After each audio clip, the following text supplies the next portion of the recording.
पंक्तियों के साथ मैं खुशबू देवी उच्च प्राथमिक विद्यालय कुंभीपुर विकास खंड जनपद फतेहपुर की बेटी भारत के लौह पुरुष सरदार वल्लभ भाई पटेल जी को ये श्रद्धा सुमन अर्पित करते हुए सशक्त नमन करती हूँ।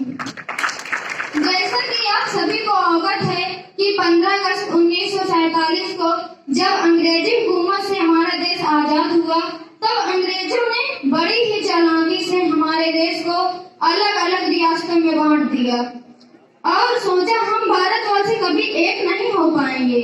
लेकिन सरदार वल्लभ भाई पटेल जी की बुद्धिमत्ता और लौह इरादों ने भारत की अखंडता को एकता की कड़ी पिरोकर अखंड भारत की यह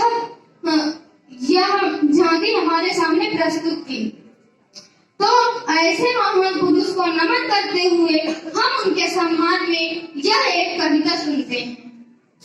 नमन है देश के उस सरदार को, नमन है देश के उस सरदार को, एक किया जिसने देश के अनेकता के तार को, एक किया जिसने देश के अनेकता के तार को, जिसने बारदोली सत्याग्रह की, जिसने बारदोली सत्याग्रह की बागडोर अपने हाथ में ली थी, जिसने बारदोली सत्याग्रह की बागडोर अपने हाथ में ली थी। सफलता की खुशी में लोगों ने सरदार की उपाधि दी थी, सफलता की खुशी में लोगों ने सरदार की उपाधि दी थी। रियासतों के एकीकरण से अखंड भारत बनाया था, रियासतों के एकीकरण से अखंड भारत बनाया था। लौह पुरुष बनकर राजे रजवाड़ों को मनाया था, राजे रजवाड़ों को मनाया था।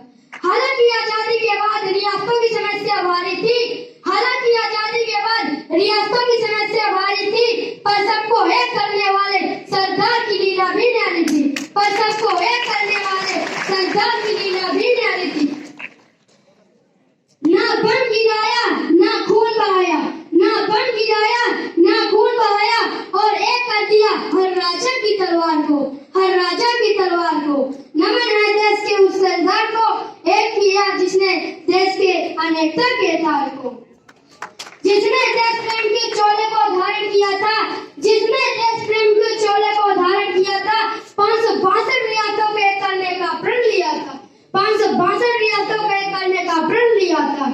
अपने नेतृत्व शक्ति से दूरदर्शिता को अपनाया था, अपने नेतृत्व शक्ति से दूरदर्शिता को अपनाया था।